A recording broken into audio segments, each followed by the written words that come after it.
Research shows us that the month of December is described as the most stressful month. We see that over 51% of people are experiencing their highest levels of stress during the month of December.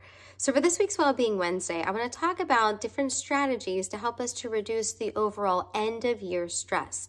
We know that when we're experiencing that significant stress, it can cause many difficulties for us mentally, contributing to anxiety and depression. It can also impact our immune system, even making us more susceptible to germs and viruses and colds.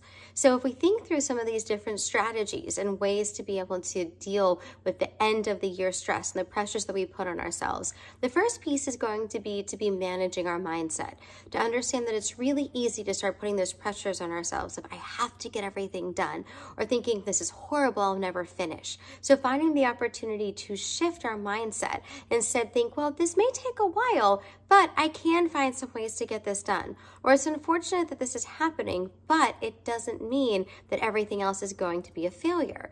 Also evaluating our current situation, looking at the future. Is it going to be 5 minutes, 5 months from now, and thinking to ourselves, where were we before and what progress have we made as evidence of what we can do next?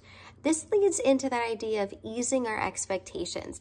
We're going to have pressures, whether it's going to be from family members to accomplish certain things, from bosses, from colleagues, and most oftentimes the pressures that we're putting on ourselves. So figuring out what are the things that we need to do to be able to help ourselves to calm, to feel successful, to let go of the things that we truly cannot accomplish those goals with, and realizing that we're making an actual choice of what we may neglect for the short term to be able to accomplish what needs to happen right now and take some of those pressures off. This is also why it's really important to increase the fun. Literally taking your calendar and writing in blocks for things that are fun. It may be the fact of making those holiday cookies and spending time with kids, or coordinating something, or it could be taking some of that alone time.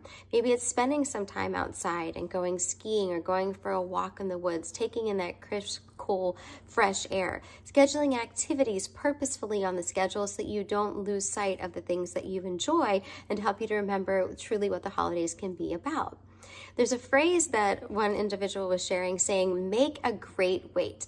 The idea of understanding that while we are standing in longer lines, while we are stuck in more traffic, instead of looking at that as added frustration, instead, is that an opportunity to take a moment to reflect on the things that you're grateful for, to catch up on some of a podcast or an audiobook that you've wanted to have the opportunity to listen to but haven't had the time for. And of course, making sure that we are scheduling that time for self-care, not neglecting the opportunity for regular sleep. It's easy to reach for this sugary, snacky foods, and while they may be amazing and taste great, what are the things we can be doing for our nutrition? Not neglecting the opportunity to exercise and make sure that we are taking care of ourselves and taking those self-care breaks and that decompression time as well.